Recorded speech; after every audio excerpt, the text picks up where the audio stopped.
바로 정유미 검사장 이제 재판이 어제 있었는데 이 재판에 제출한 의견 진술서입니다. 정유미 검사장이 지금 말도 안 되게 검사장인데 일선 고검검사로 강등 발령을 받았죠. 왜?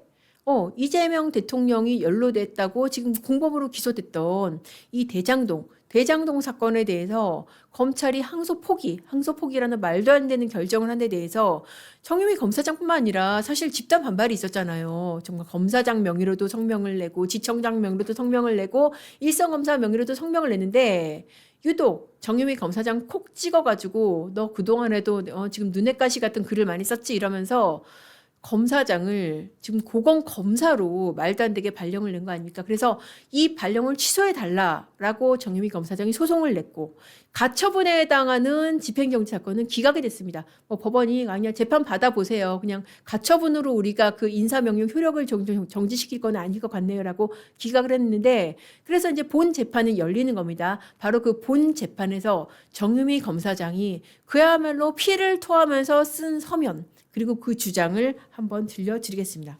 정유미 검사장이 지금 올해로 25년 차예요. 2001년도에 임관을 해가지고 25년 차고요. 그동안 인사가 18번이 있었다고 합니다. 근데 이제 과거에는 뭐 인사가 났더라도 내가 100% 만족을 못하더라도 그래도 원칙과 시스템에 따라서 뭐 인사를 했겠거니 그렇게 받아들였다고 합니다. 자, 그런데 이번 인사는 정말 도저히 받아들일 수가 없었다. 왜냐? 도대체 이번 인사에서 누굴 승진하고 누굴 좌천시켰는지 보니까 서면에 이렇게 썼더라고요. 징계를 받은 지 얼마 안 된 사람, 부장검사 경력이 딱 한 번뿐인 관리자 경험이 전무한 전연차 검사를 파격적으로 검사장으로 승진시켰다. 누구다? 이문정이죠, 이거는. 그러니까 부장검사 경력이 딱 한 번뿐인 전연차 검사를 파격적으로 승진을 시키고 그리고 징계받은 사람은 이제 이장현 검사장이나 이런 사람들 그러니까 법무연 서원 가가지고 논문을 써내야 되는데 논문 안 써내가지고 징계받았거든요. 그 사람은 고검장으로 승진시키고 그랬단 말이죠. 그리고 자기네들이 우수 검사라고 평가를 했던 지청장들 그런 검사장들 다 날렸죠. 어디로? 법무연수원으로. 왜? 저 대장동 항소포기 항의 성명에 이름을 올렸다는 이유로. 그리고 정유미 검사장은 날리는데 지나지 않고 아예 그냥 일선 고검검사로 그렇게까지 발령을 내버린 겁니다. 그러니까 정유미 검사장이 그런 얘기를 했어요. 정말 투명한 인사다. 근데 어떻게 투명하다? 정치적으로 투명한 인사다. 이렇게 뻔뻔한 보복 인사가 어디 있습니까? 자, 정유미 검사장에 대한 그 인사는 사실 그냥 단순한 좌천이 아니라 이거는 어떻게 보면은 징계를 해야 되는데 징계를 우회한 그런 불법 인사예요. 사실 징계를 하고 싶은데 못합니다. 왜? 징계 사유가 마땅치 않으니까. 그리고 징계를 하게 되면은 이건 소송에서 단박에 깨집니다. 집행정지도 아마 받아들여졌을 겁니다. 왜? 징계 사유가 없으니까. 근데 인사를 하면은 어떻게 되냐면은 인사 같은 경우에는 법원에서 인사권자의 재량을 좀 넓게 보거든요. 그러니까 그걸 노린 거예요. 그러니까 이 정유미 검사장이 안타깝게도 이 가처분 그러니까 집행정지는 좀 기각이 된 거 아닙니까? 어떻게 보면은 이번에 인사는 껍데기는 인사지만 사실상 징계예요. 징계로 해야 될 것을 이 소송에서 유리하기 위해서 인사라는 껍데기를 씌운 것이죠. 불법 강등입니다. 그리고 이 규정에 따라서도 검사장은 이런 법무연수원 연구위원이나 이런 자리로는 보낼 수가 있지만은 일선 고검 검사로는 보낼 수가 없습니다. 그렇기 때문에 명백히 불법 인사입니다.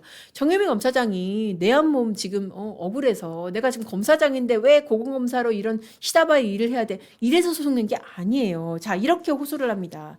법치행정을 책임지는 부서의 수장이 위법한 행정처분을 하는 것은 절대 있어서는 안 될 일이다. 권력자의 위법에 대해서 침묵이 쌓이게 되면 결국 법치주의가 무너지고 말 것이라는 두려움이 있다. 나는 그게 두렵다. 이렇게 권력자의 위법에 대해서 침묵이 쌓이면은 법치주의가 무너질 것이다. 검찰 해체가 예정된 마당에 누군가는 끝까지 위법에 대해서 저항하는 목소리를 냈다는 기록을 남기고 싶다.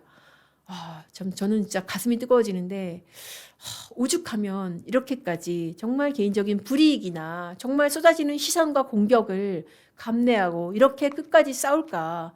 사실 정유미 검사장 입장에서는 소송 안 내면 그만이에요. 사실 경제적으로는 더 이득입니다. 지난번에 정유미 검사장이 판일기 나와서 얘기를 했잖아요. 자기는 소송 안 내면은 소송 안 내고 그냥 조용히 고검 검사로 있다가 퇴직하면은 더 이득이에요. 왜? 검사장으로서 지금 할 수 없는 그런 큰 대형 로펌에 갈 수 있고요. 여러 가지 검사장으로서 받는 사건 수임에 대한 제약도 없어집니다. 그럼에도 불구하고 혼자 외롭게 싸우고 있습니다. 왜? 권력자의 위법에 대해서 침묵이 쌓이면은 법치주의가 무너지고 말기 때문에, 그렇기 때문에 이렇게 혼자 외롭게 싸우고 있는 겁니다.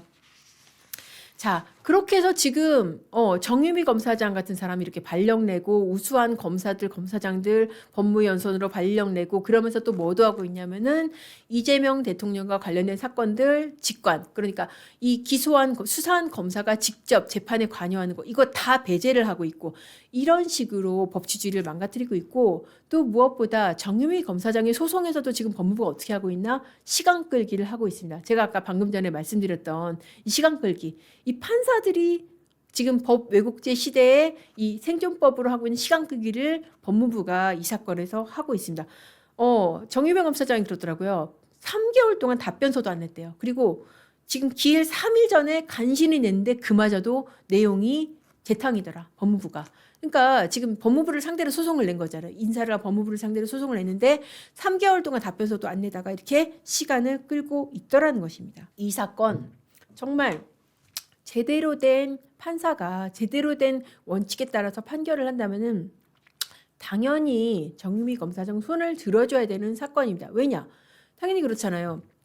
규정에 따라서도 검사장이라는 자리에서는 고검검사 이렇게 보낼 수는 없는 겁니다. 그리고 실제로 이 사건의 실질을 뜯어봤을 때도 형식은 형식은 인사지만 실질은 징계잖아요. 그러니까 이 재량권이라는 이름으로 법을 우회하기 위해서 사실상 징계성 보복 인사를 했기 때문에 이 부분에 대해서 법원은 분명히 위법하다라고 판결을 하고 정유미 검사장 원대 복귀를 시켜줘야 되는 그런 사건입니다.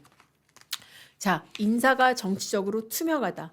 이 한마디가 어떻게 보면 지금의 대한민국 검찰의 현실을 그대로 보여주는 그런 사건이 아닐까 싶고요.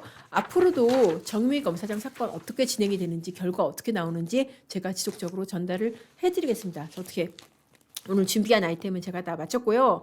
방송을 재밌게 보셨는지 모르겠네요. 자, 요 많은 분들이 이제 의견 주시고 계시는데요. 제가 이제 몇 개만 소개를 시켜드릴게요. 프리비티비님 뭐 없어지는 조직에 뭐 정원 따지는 게 이제 무슨 의미가 있냐. 그렇죠. 맞아요. 자, 그게 정말 안타까운 일인데 그럼에도 불구하고 우리가 정말 사관의 심정으로, 그러니까 역사를 기록하는 그런 과거 사관의 심정으로 이걸 다 기록으로서 남겨둬야 됩니다. 그렇기 때문에 과거에 나중에 되짚어 보면은 이 사람들이 뭘 어떻게 잘못했는지를 이런 방송을 보고 우리가 알 수가 있는 거잖아요. 그런 차원에서 제가 이렇게 다 따지고 짚어 드리는 겁니다. 자, 오늘 판읽기 어떻게 재밌게 보셨는지 모르겠네요. 보시면서 클립별로 좋아요하고 구독 좀 많이 눌러주시고요. 다음 시간에도 더 알찬 내용으로 찾아뵙겠습니다. 감사합니다.